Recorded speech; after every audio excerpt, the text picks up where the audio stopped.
기도드립니다. 아멘. 할렐루야. 우리 옆에 분 또 뒤에 분들과 인사하겠습니다. 참 잘 오셨습니다. 서로 인사할까요? 네, 오늘 말씀의 제목은 영광의 소망을 품은 자입니다. 영광의 소망을 품은 자. 성도 여러분, 우리는 이 시간 예배합니다. 하나님 앞에 나올 때 여러분 마음 준비하고 오셨습니까?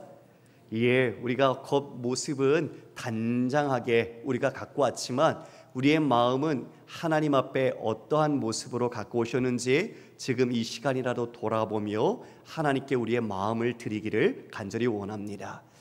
오늘 말씀은 신자가 걸어가는 길, 믿음의 여정, 우리가 그것을 구원의 서정이라고도 하는데요, 구원의 서정을 어떻게 걸어가는지, 우리의 마지막 목적은 무엇이며 지금 현재 우리는 어떠한 길에 놓여 있는지 바울이 그것을 이야기해 줍니다.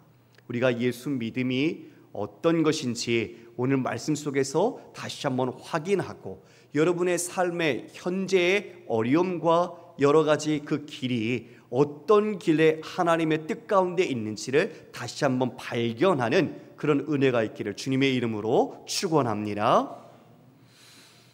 우리는 그리스도의 영, 양자의 영, 성령을 받아서 하나님의 자녀가 되었습니다. 그리고 이 양자의 영으로 말미암아 우리는 그분께 입양되어서 하나님 나라의 상속자가 되었죠. 그리스도와 함께한 상속자로서 우리는 이 땅 가운데 고난을 받게 됩니다. 그리스도께서 아버지의 영광을 위하여 몸소 그 십자가의 수치와 저주와 죽음의 잔을 드시고, 그럼에도 그 성결의 영으로 그 죽음 가운데 일으키셔서 그 모든 피조물 가운데 그리스도를 주라 칭하시며 그 온 세상의 통치자요 주인으로 하나님께서 영화롭게 하셨습니다. 우리 주님이 우리보다 먼저 그 길을 걸어가시고 완전한 순종으로 우리 신자가 어떻게 살아야 하는지를 보여주셨죠. 여러분, 우리가 받을 영광과 우리가 감당해야 될 큰 직분이 있다면 그것만큼 우리는 준비되어져야 합니다. 또한 신자가 의를 위하여 이 땅에서 믿음을 가지고 살아갈 때 그 시작부터가 이 세상의 거친 반대와 저항 속에서 고난을 받게 됩니다. 하물며 이 땅에서 자신의 전문 자격증을 취득하기 위해서 또는 자신의 좋은 직장과 대학 취학 진학을 위해서 그리고 자신의 꿈을 이루기 위해서조차도 이 많은 사람들은 자신의 모든 즐거움을 포기하고 연단과 고된 훈련 속에 국가대표로서 선발되기 위해서도 끊임없이 땀을 흘리면서 모든 것을 포기하고 전력 질주를 합니다. 그것으로 영광을 누리고 그 목적을 두고 살지요. 하물며 하나님 나라의 자녀요, 하나님 나라의 상속자인 우리는 어떠하겠습니까? 사랑하는 성도 여러분, 우리 디모데후서에서 3장 12절 무릇 그리스도 예수 안에서 경건하게 살고자 하는 자는 박해를 받을 것이라고 말합니다. 경건하게 사는 것, 우리가 말씀을 따라서 예수께서 가신 길을 따라 살 때 우리는 이 박해가 우리의 삶에 놓여 있다는 것이죠. 그런데 이 박해를 세상은 다 원치 않습니다. 우리도 그럴 수 있겠죠. 우리도 고난을 피하고 싶은 것이 우리 인간의 마음일 겁니다. 그런데 이 고난이 어떠한 의미를 갖고 있는지를 알고 있다면 그 고난을 두려움 없이 맞서는 사람들이 있습니다. 바로 그것이 바로 우리입니다. 우리 18절 말씀을 함께 읽어볼까요? 시작. 생각하건대 현재의 고난은 장차 우리에게 나타날 영광과 비교할 수 없다다. 여러분, 지금 우리가 마주하고 있는 고난이 앞으로 우리에게 주어질 그 영광과 비교할 수 없다. 비교가 불가하고 지금 고난은 영광의 비하니 아주 미미하다. 이렇게 말하고 있는 거죠. 여러분, 우리가 받을 영광이 무엇입니까? 우리는 주님 오시는 날 우리의 몸이 신령한 몸으로 영원히 살 몸으로 변화될 것입니다. 그리고 우리 주와 함께 더불어 왕노릇을 하게 될 것입니다. 심지어 이 세상 사람들은 자신이 어떤 CEO, CFO, 최고의 경영자나 아니면 최고의 석학이나 그와 같은 자리에 올라가는 것을 영광과 명예로 알고 있고 그것을 따라서 인정과 존귀함을 받는데, 여러분, 하나님 나라에서 왕노릇 한다는 것, 우리가 감히 이것을 생각이나 하고 상상이나 할 수 있었던 것입니까? 하나님께서 지금 우리를 그와 같은 신자의 지위로 세우시고 하나님의 영광스러운 자리로 우리를 인도해 가신다는 것을 지금 우리가 당하고 있는 고난과 비교해 볼 때 이 고난 아무것도 아니구나, 이 모든 것이 우리가 받을 영광을 바라보니 이 모든 것 이겨낼 수 있구나, 이렇게 지금 바울은 고백하고 있는 것입니다. 그 나라와 영광을 우리의 믿음의 눈으로 바라본 사람은 두려워하지 않습니다. 성도 여러분, 우리가 이 자리에 같이 예배를 하고 있지만 우리가 10년, 20년 예배를 드려도 우리가 성령으로 우리의 영적인 눈을 뜨지 못하면 우리가 주님을 바라보지 못합니다. 그리고 그 나라를 우리는 소망하지 못합니다.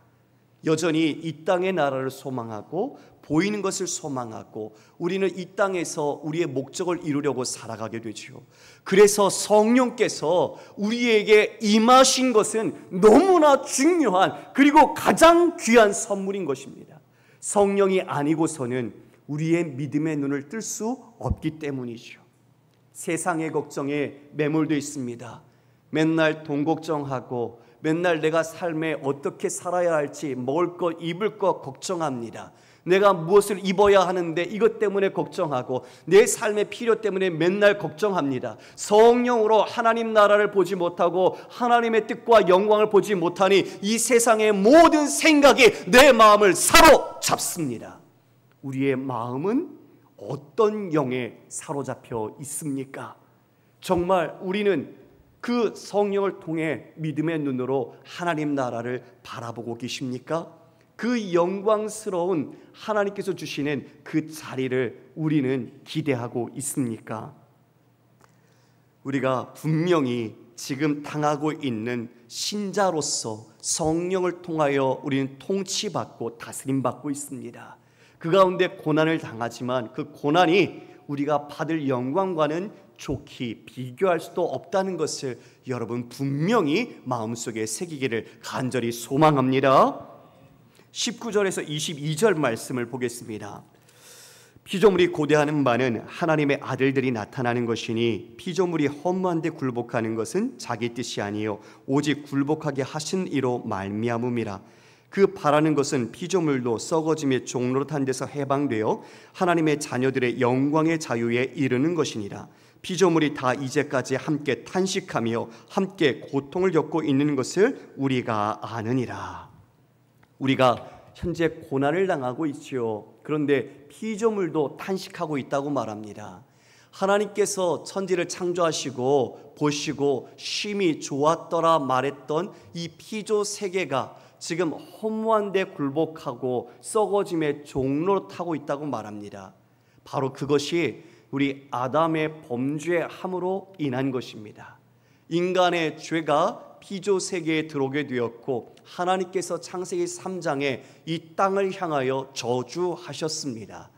우리는 이 시대에 동시대에 살고 있는 사람들과 달리 우리는 더 예리한 통찰력으로 이 지금 환경과 이 피조 세계가 왜 이처럼 고통받고 있고 썩어짐으로 사망을 향하여 가고 있는지 우리는 그것을 알게 됩니다.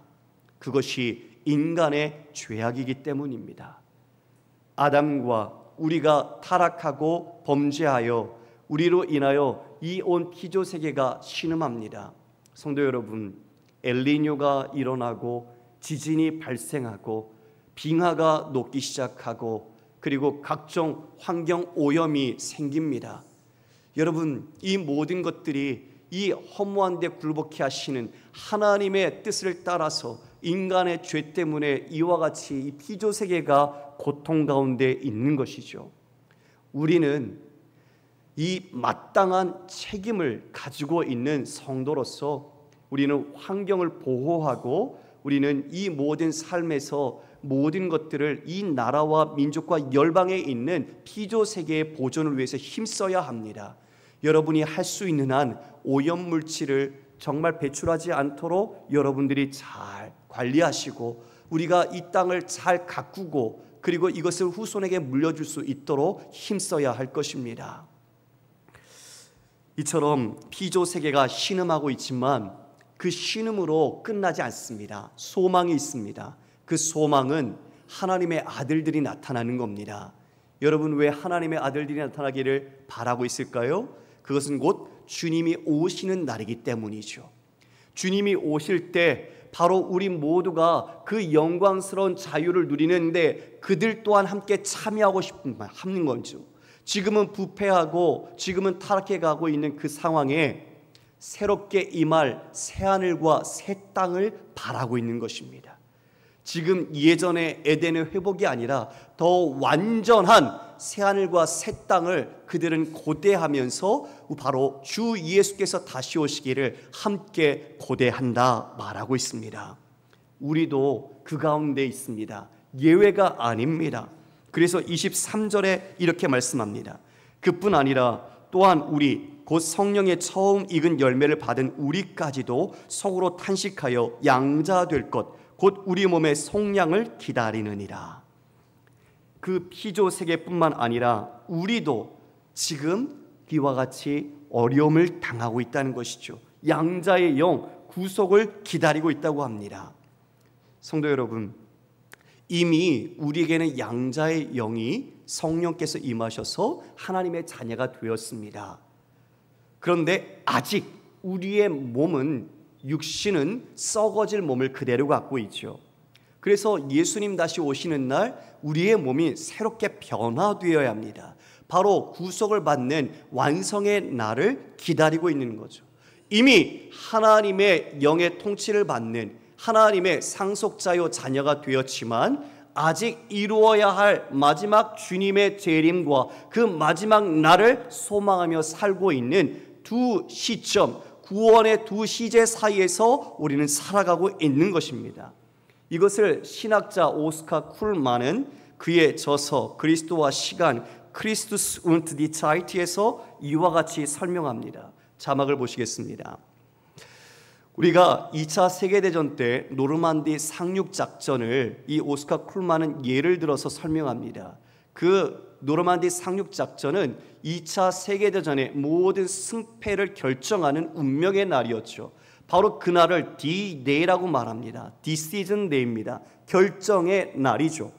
그 결정의 날을 신학적으로는 2000년 전에 예수님께서 오셔서 십자가 지심으로 이 모든 사망과 어둠의 권세를 깨트린 승리를 이미 확보했다라고 말합니다. 그러니까 승패는 더 이상 뒤바뀌지 않습니다. 여러분, 뭐가 뒤바뀌지 않는다고요? 승패가 뒤바뀌지 않습니다. 우리가 어떤 그 승패에 우리의 행위로 영향력을 미치지 못합니다. 주님께서 이미 성취하셨기 때문이죠.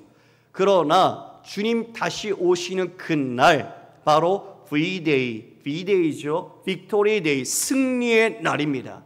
주님께서 오실 때 최종적인 구속이 완성되는 것입니다. 바로 뱀의 머리가 상했지만 그 모든 것이 다 끝내지는 날, 우리의 완전한 승리가 선포되는 날이 바로 V-Day입니다. 우리는 D-Day와 V-Day 사이에 살아갑니다. 그 사이에서 이미 승리를 성취하여 승리감을 맛보고 있지만 아직 최종적인 승리를 선포하고 완성하지 못했습니다. 그 사이에 역동적인 긴장감을 가지고 우리는 믿음의 삶을 살아가고 있는 것이죠.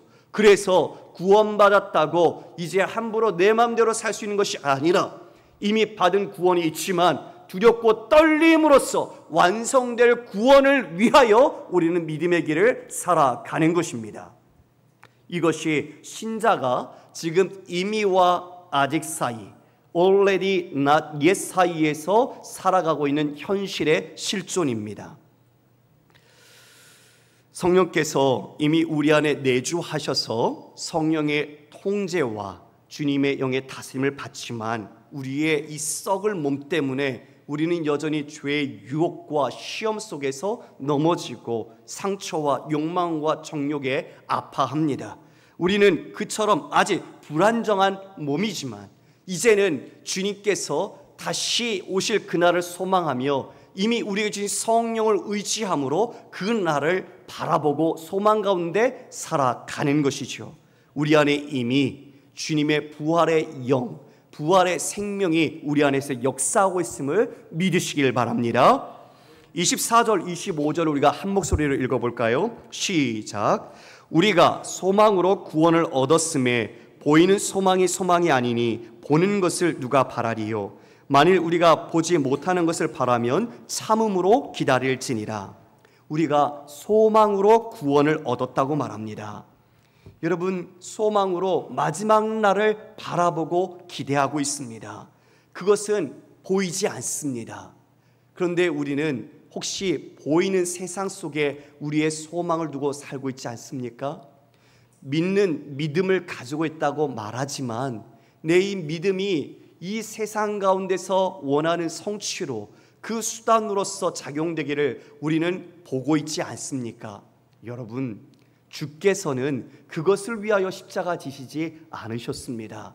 여러분을 하나님의 자녀 삼으시고 그리고 그 거룩한 자녀로서 누릴 하나님의 영광을 주시기 위하여 십자가 지셨습니다. 그래서 우리는 믿음이라는 것을 이 땅에서 신자의 길을 걸어가는 것으로서 드러내야지, 이 세상의 형통과 성공으로서 드러낸다면 우리는 하나님 나라를 온전히 이해하지 못하는 자입니다. 고린도후서 4장 17절 18절에서 이렇게 말합니다. 우리가 잠시 받는 환난에 경한 것이 지극히 크고 영원한 영광에 중한 것을 우리에게 이루게 함이니 우리가 주목하는 것은 보이는 것이 아니요 보이지 않는 것이니 보이는 것은 잠깐이요 보이지 않는 것은 영원함이라. 우리는 지금 당하고 있는 환난은 가볍습니다. 그리고 우리가 주목하여 보는 것은 영원한 것이고 그것은 영원한 영광에 중한 무거운 것을 우리가 바라고 있는 것입니다. 그래서 우리는 이 모든 고난도 넉넉히 이길 수 있습니다. 그 영광을 본 자, 그 나라의 찬란함과 하나님의 크심을 경험한 자는 이 세상의 영광에 자신의 마음을 두지 않기 때문입니다. 요한일서 2장 15절 이하에 이렇게 권면합니다. 이 세상이나 세상에 있는 것들을 사랑하지 말라. 누구든지 세상을 사랑하면 아버지의 사랑이 그 안에 있지 아니하니 이는 세상에 있는 모든 것이 육신의 정욕과 안목의 정욕과 이생의 자랑이니 다 아버지께로부터 온 것이 아니요 세상으로부터 온 것이라. 이 세상도 그 정욕도 지나가되 오직 하나님의 뜻을 행하는 자는 영원히 거하느니라. 여러분, 세상에 그리스도인은 마음을 두지 않습니다. 진짜 가치와 참된 영광을 맛본 자는 가짜와 영원하지 않은 것에 마음을 두지 않습니다. 성령께서 이것을 깨닫게 하십니다. 우리의 눈을 들어서 사랑하는 누구야? 지금 어려움 겪고 있지? 지금 힘들지? 그런데 너는 하나님의 영광을 상속받은 사람이야. 하나님께서 너를 거룩한 자녀로 부르셨어. 그 위대함과 그 찬란한 가치와 그 영광을 바라봐.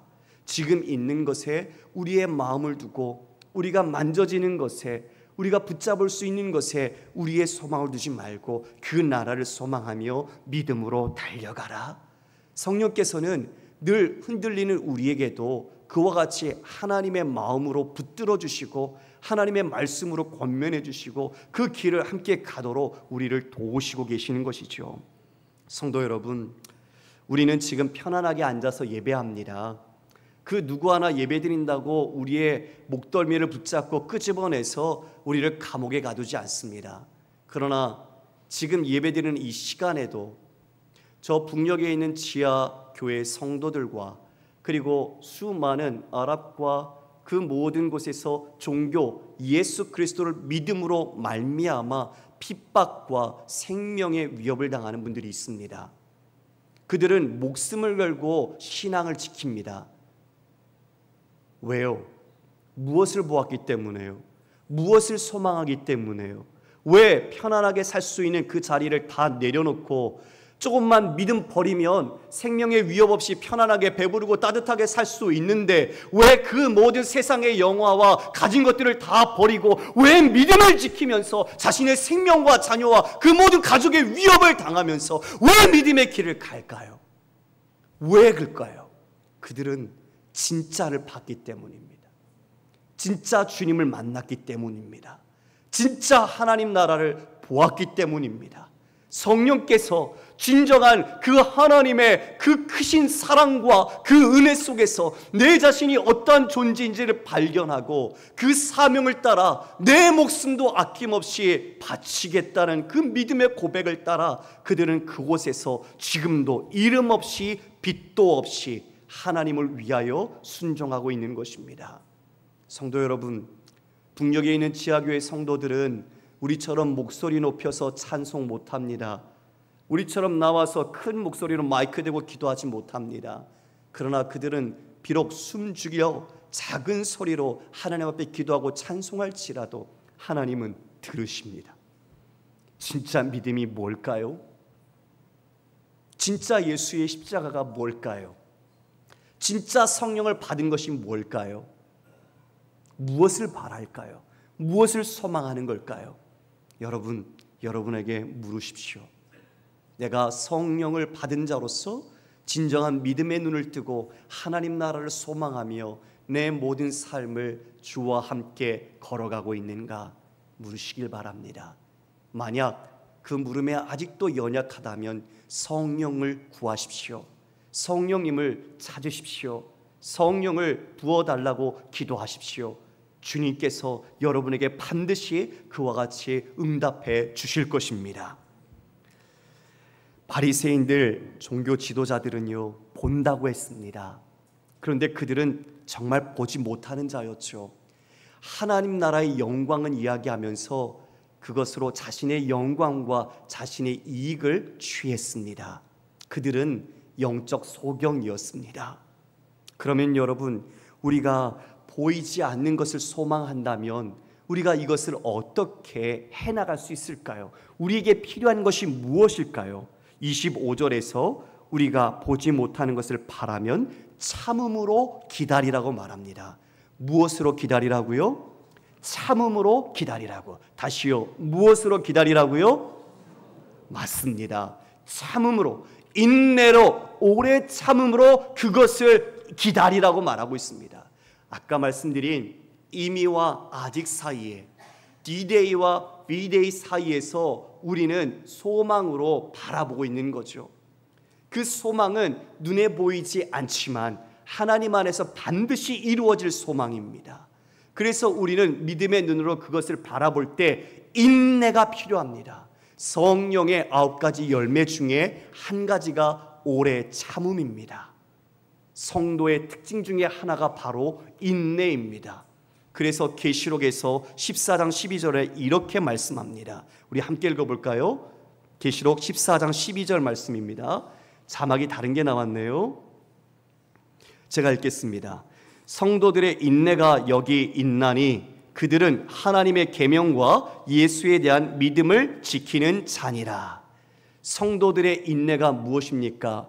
내가 원하는 것을 이루기 위한, 내가 목적하는 것을 성취하기 인내입니까? 아닙니다. 세상 사람들도 자신들이 얻고자 하는 것을 위해서 인내합니다. No pain, no gain이라고 말합니다. 고통이 없고 수고가 없으면 얻는 게 없다고 말합니다. 그러나 우리 신자는 no cross, no glory입니다. 십자가 없이 영광이 없습니다. 우리는 십자가의 그 고난과 고통과 인내, 그 모든 것이 우리에겐 영광이 되기 때문입니다. 그러므로 우리의 인내, 우리가 붙잡아야 할 내용이 무엇입니까? 하나님과 하나님의 그 계명, 예수에 대한 믿음을 지키는 것입니다. 할렐루야. 우리가 붙잡아야 할 인내가 바로 하나님의 말씀과 예수 그리스도를 믿는 믿음입니다. 우리는 이것을 붙잡아야 그 소망의 마지막 날에 이르게 될 것입니다. 그런데 세상은 인내하지 못하게 합니다. 조급합니다. 빠릅니다. 빨리 성과를 내고 결과를 만들어내라고 합니다.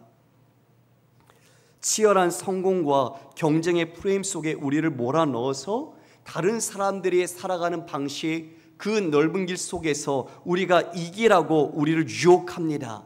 그런데 그때 우리는 하나님의 길을 떠나게 되는 것이죠. 인내의 길을 떠나서 세상 사람들이 쫓아가는 길, 빨리 대응하고 세상이 원하는 길 속에 우리도 함께 흘러가게 되는 것입니다. 그러나 성령께서는 우리를 인내하도록 도와주십니다. 하나님의 영 성령께서 여러분과 함께 하십니다. 그래서 그 모든 견딤, 그 모든 오래 참음을 함께 견디시면서 이 믿음의 길을 가도록 도와주십니다. 26절, 27절 말씀입니다. 이와 같이 성령도 우리의 연약함을 도우시나니 우리는 마땅히 기도할 바를 알지 못하나 오직 성령이 말할 수 없는 탄식으로 우리를 위하여 친히 간구하시느니라. 마음을 살피시는 이가 성령의 생각을 아시나니 이는 성령이 하나님의 뜻대로 성도를 위하여 간구하심이니라. 아멘. 여러분, 우리에게는 성령님이 계십니다. 우리가 어떻게 기도해야 할 바를 알지 못할 때 성령께서 하나님의 뜻을 따라 우리를 위해 기도하십니다. 이 연약함이라는 이 아스데네이아라는 단어가 정신적 그리고 신체적 그리고 영적인 연약함을 말합니다. 우리는 연약하기에 우리는 아픔을 겪고 상처와 좌절을 경험합니다. 그러나 여러분, 우리가 그 속에서도 우리 성령께서 계심을 꼭 기억하시길 바랍니다. 자녀를 철석같이 믿었는데 자녀가 속을 썩이고 마음을 아프게 합니다. 관계가 좋지 않아요. 부부간에도 불화하며 마치 가정이 지옥 같아집니다. 회사에서는 실적이 좋지 않고 맡은 업무가 버겁고 너무 힘이 듭니다. 사람들마저 나를 외면하는 것 같습니다.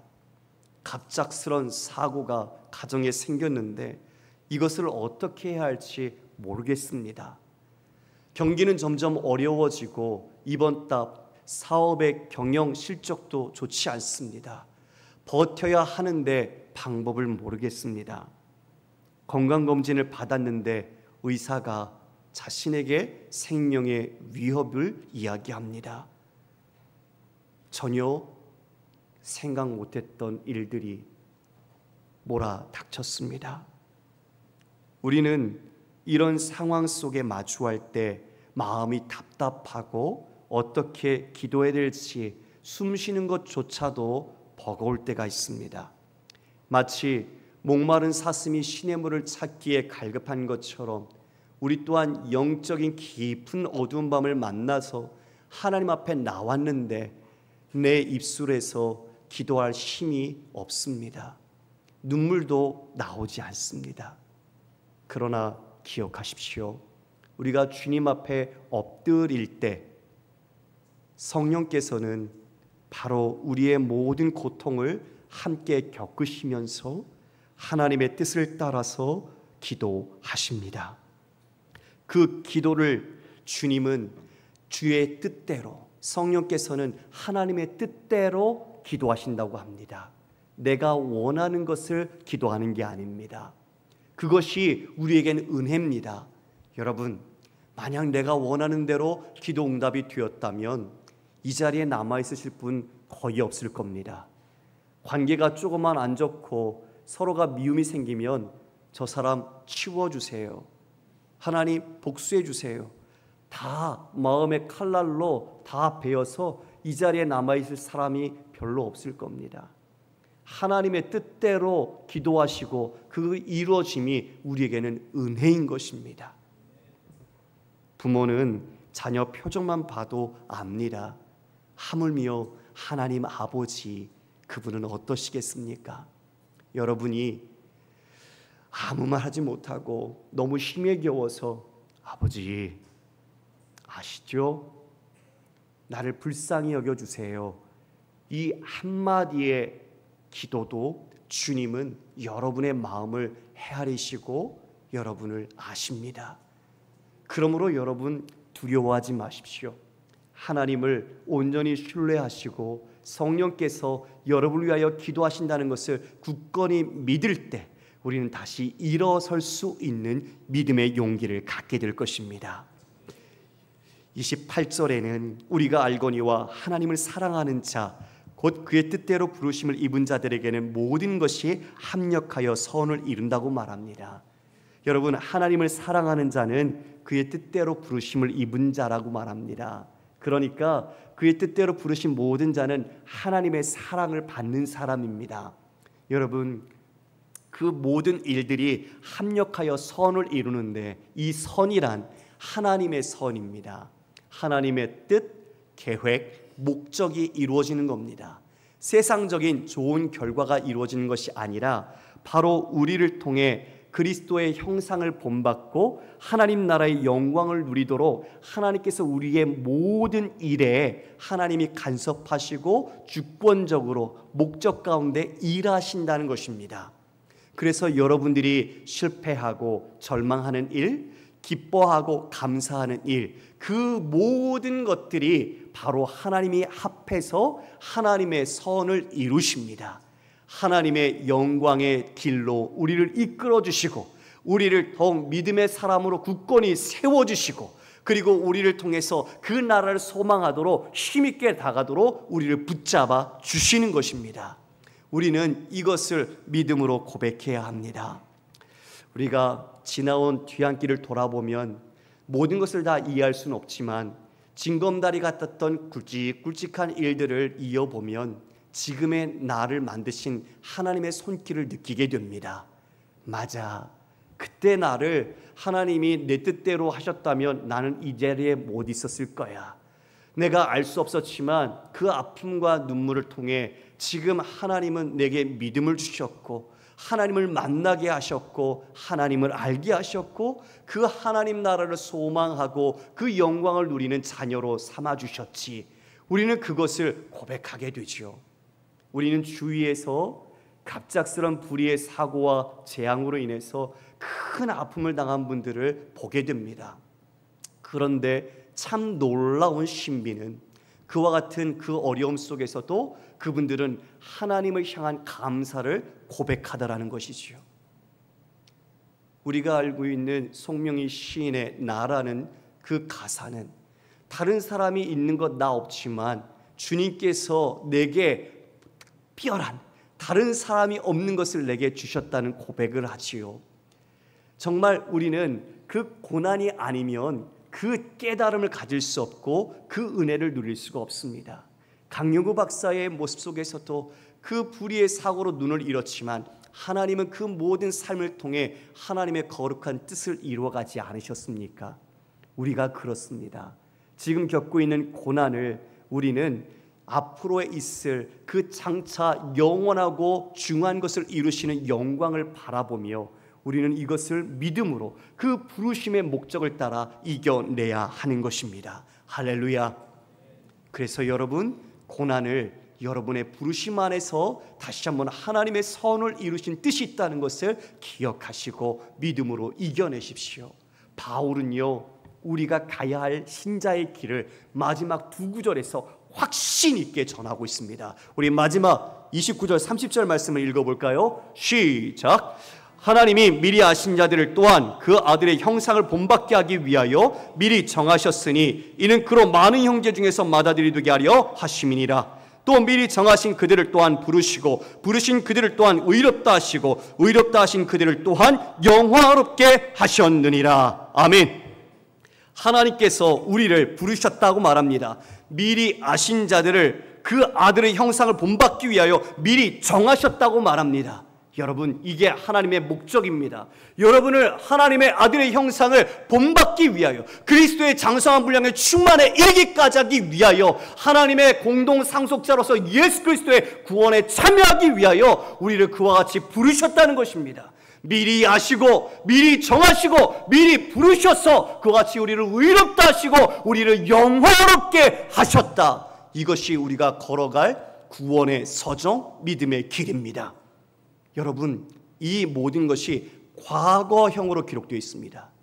문장을 보십시오.